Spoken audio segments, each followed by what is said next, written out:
ખૂબ ખૂબ આભાર હિરજીભાઈનો મુરબ્બીશ્રીને સન્માનિત કરવા માટે। એવા જ એક મુરબ્બીશ્રી વડીલ શ્રી શિવાભાઈ ડી કળથિયા આપણી વચ્ચે ઉપસ્થિત છે। હું એમને વિનંતી કરીશ કે તેઓ મંચના આગળના ભાગમાં આવે ને આપણે એમનું પણ સન્માન કરવું છે। ઉપપ્રમુખ શ્રી વીડી પટેલને વિનંતી છે કે તેઓ શિવાભાઈ ડી કળથિયાનો પુષ્પગુચ્છ આપીને શાલ ઓઢાડીને અને સ્મૃતિ ભેટ આપીને એમનું સન્માન કરે। જોરદાર તાળીઓથી આ સન્માનને વધાવશો।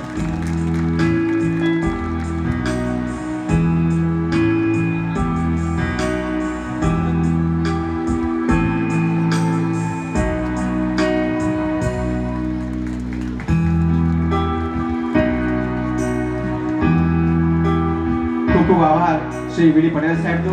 એવા જ મુરબ્બી શ્રી માણેકભાઈ એસ લાઠિયા આપણી વચ્ચે ઉપસ્થિત છે।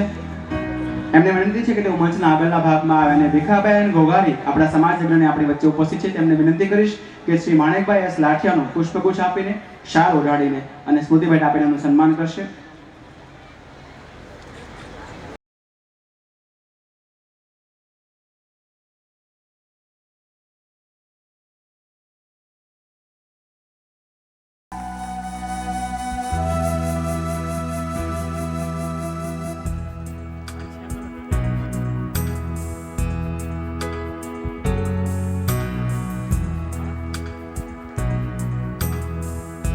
ખૂબ ખૂબ આભાર ભીખાભાઈ ઘોઘારીનો। શ્રી ઈશ્વરભાઈ નાવડિયા એવા જ મુરબ્બી શ્રી આપણી વચ્ચે ઉપસ્થિત છે। હું એમને વિનંતી કરીશ કે તેઓ મંચના આગળમાં ભાગમાં આવે। સમાજ વતી શ્રી લક્ષ્મણભાઈ બી કુકડિયા પુષ્પગુચ્છ આપીને શાલ ઉઢાડીને અને સ્મૃતિભેટ આપીને શ્રી ઈશ્વરભાઈ નાવડિયાનું આપણા સમાજના આંગણે સન્માન કરશે।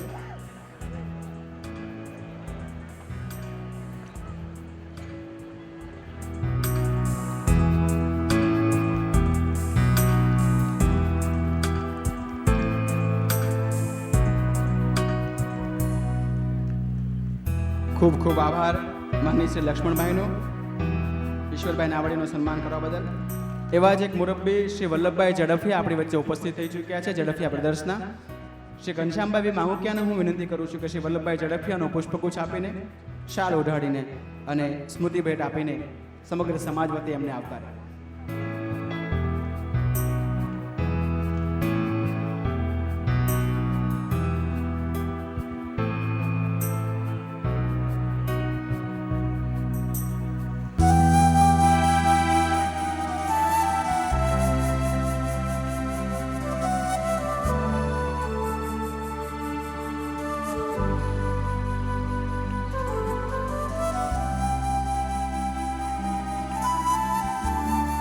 ખૂબ ખૂબ આભાર ઘનશ્યામ કાકાનો।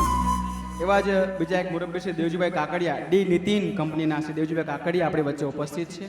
એમને મંચના આગળના ભાગમાં આવવા માટે વિનંતી છે। શ્રી અરવિંદભાઈ લાખણકિયાને હું વિનંતી કરીશ કે શ્રી તેઓ દેવજીભાઈનો પુષ્પગુચ્છ આપીને શાલ ઓઢાડીને અને સ્મૃતિભેટ આપણને આપણા સમાજમાં આવકારશે।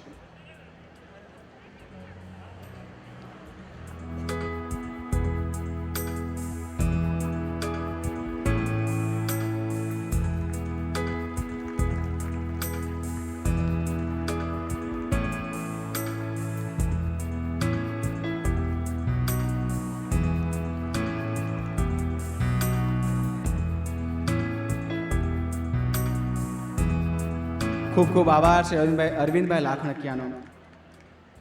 એવા જ એક મુરબ્બી Shri Manoharbhai Saspara Euro India fresh fruit private લિમિટેડના મનોહરભાઈ સાસપરા આપણી વચ્ચે ઉપસ્થિત છે। હું યુવા સંગઠનના મંત્રી શ્રી ભદ્રેશભાઈ આર લખાણીને વિનંતી કરીશ કે તેઓ મનોહરભાઈ સાસપરાનું પુષ્પગુચ્છ આપીને શાલ ઉઢાડીને અને સ્મૃતિભેટ આપીને સન્માન કરશે। શ્રી ભદ્રેશભાઈ આર લખાણી।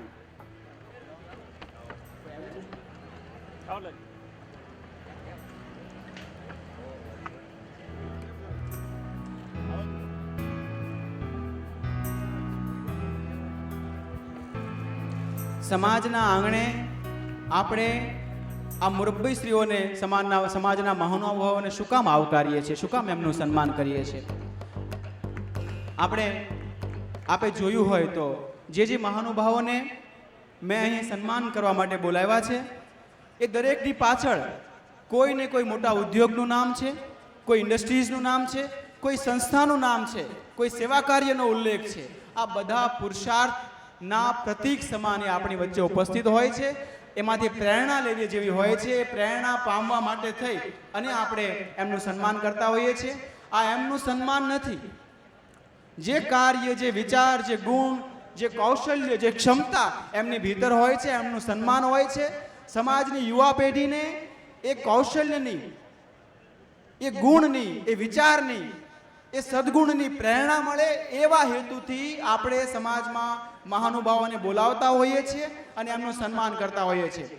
આ મહાનુભાવો એ સદગુણો, એ કૌશલ્ય, એ ક્ષમતાની પ્રતીક માત્ર હોય છે અને આપણે પ્રતીક રૂપે ખરેખર તો એમના ગુણોની, એમની ક્ષમતાઓની કદર કરતા હોઈએ છીએ.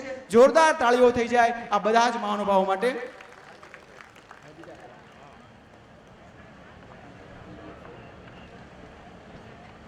માત્ર શબ્દોથી એમને આપણે સ્વાગત કર્યા છે. પુષ્પગુચ્છ અને શાલ ઉડાડીને કર્યું છે. એમનું સાચું સ્વાગત ત્યારે કરી શકાય કે જ્યારે એમના વિચારો કે એમના ક્ષમતા આપણા સમાજમાં કે આપણા હૃદયમાં ઉતરી શકે. માટે આજે આપણે ઘણા બધા મહાનુભાવોને સાંભળવાના પણ છે. કયા રસ્તે, કયા વિચારથી, કઈ પદ્ધતિથી, કઈ સિસ્ટમથી, કઈ શેડ્યુલથી, કયા મેનેજમેન્ટના પાસાથી આપણે જીવનની એક ક્ષમતા, એ ઊંચાઈને પ્રાપ્ત કરી શકવાના હોઈએ, એ પણ આપણે શીખવાનું છે. આવા મહાનુભાવોને એમના શબ્દોથી આપણે સાંભળીને શીખી શકીએ એ માટે હું સૌપ્રથમ વિનંતી કરીશ સુરેશભાઈ પટેલને, જેઓ માજી પ્રમુખ છે સૌરાષ્ટ્ર પટેલ સેવા સમાજના, કે આવો અને તળાજા મહુવા લેવા પટેલ સમાજના આંગણે આપના જ્ઞાન અને અનુભવના આધાર પર, આપના સદવિચાર અને સંસ્કૃતિના આધાર પર, આપના કૌશલ્યના આધાર પર આપ સમાજને આ પ્રસંગે આપવા યોગ્ય શીખ આપો, આપવા યોગ્ય આપનું વક્તવ્ય આપો. આનંદભાઈ શ્રી સુરેશભાઈ પટેલ હું વિનંતી કરીશ તમને પ્રસંગને અનુરૂપ એમના વક્તવ્ય માટે.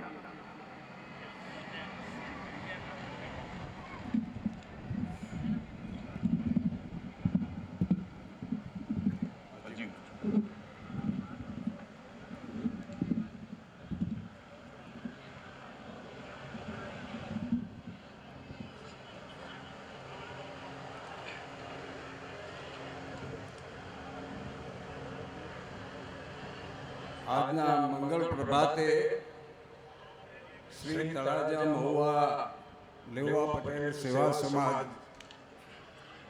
સુરત આયોજિત આજના સમૂહ લગ્ન કાર્યક્રમમાં સમારોહના અધ્યક્ષ, અતિ સૌજન્યશીલ અને આદરણીય આપણા સમાજના મોભી એવા શ્રી ગોવિંદભાઈ, ઉદ્ઘાટક શ્રીઓ, મુખ્ય મહેમાન શ્રીઓ, તળાજા મહુવા સેવા સમાજ વિશિષ્ટ મહાનુભાવો,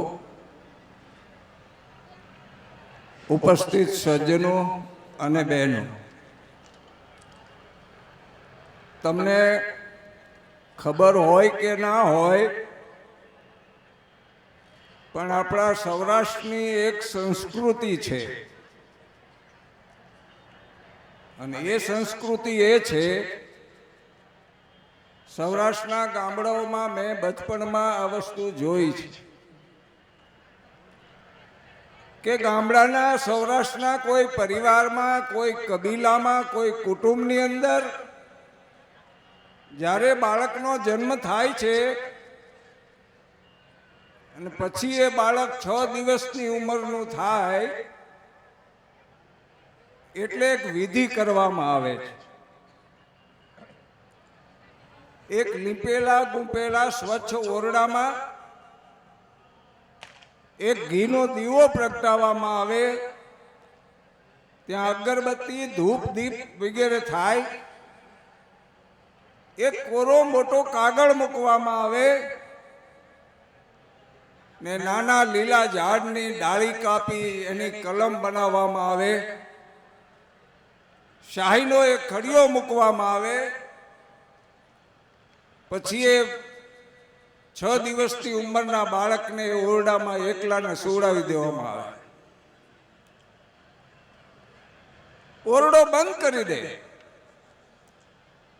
ને કુટુંબની માતાઓ અને બહેનો બધા ઓરડો બંધ કરીને બહાર થોડી વાર રાહ જુએ.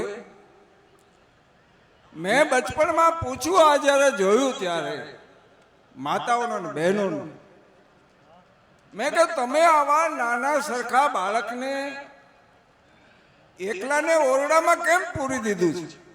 આવું કેમ કરો છો? બહેનોએ જવાબ આપેલો કે વિધાતા વિધિના લેખ લખવા માટે આવે છે. મારા મનમાં બીજો સવાલ ઊભો થયો. મેં પૂછ્યું આ બહેનોને કે આ વિધાતા કોણ છે?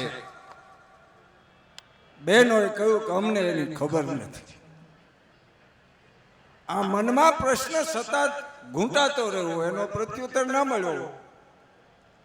મોટી ઉંમરે એક પુસ્તક વાંચવામાં આવ્યું અને એમાં એમ લખ્યું હતું